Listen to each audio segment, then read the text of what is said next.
Cris de la terre.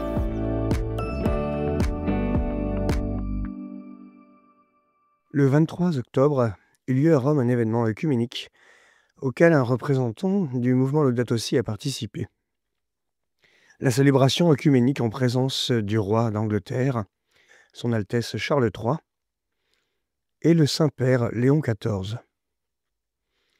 Le couple royal était en visite officielle pour rencontrer le pape. On n'a pas manqué de souligner que le roi Charles était déjà venu à Rome il y a peu à l'occasion de la canonisation de Saint John Henry Newman. Mais ici, la célébration fut coprésidée par le pape et par l'archevêque d'York, le très révérend Stephen Cottrell. Et le thème de la célébration fut en l'occurrence le soin de la maison commune. Il me semble qu'il faut souligner l'importance symbolique de cet événement à plus d'un titre et sa dimension prophétique. Voici encore un événement qui n'avait pas eu lieu depuis le schisme anglican, il y a près de 500 ans. Les thèmes de rencontres politiques qui ont eu lieu autour de cette célébration tournèrent également autour des questions d'écologie. Cela montre l'intérêt que le monarque porte pour cette thématique dans une belle tradition familiale. Il faut se rappeler que son père, le duc d'Édimbourg, qui était né dans l'orthodoxie, avait rencontré le patriarche œcuménique Démétrios Ier pour lui suggérer de créer une journée de prière pour la sauvegarde de la création, le 1er septembre.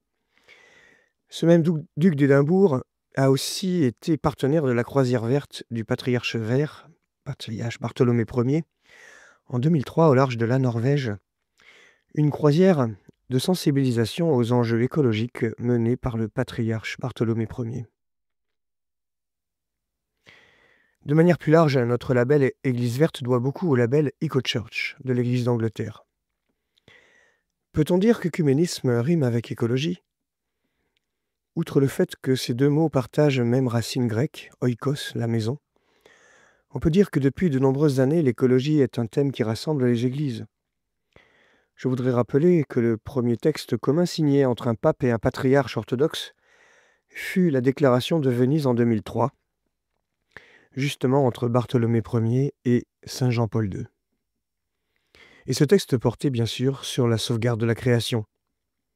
C'est tout de même extraordinaire, car aucune initiative de ce genre n'avait eu lieu depuis 1054, date du schisme d'Orient.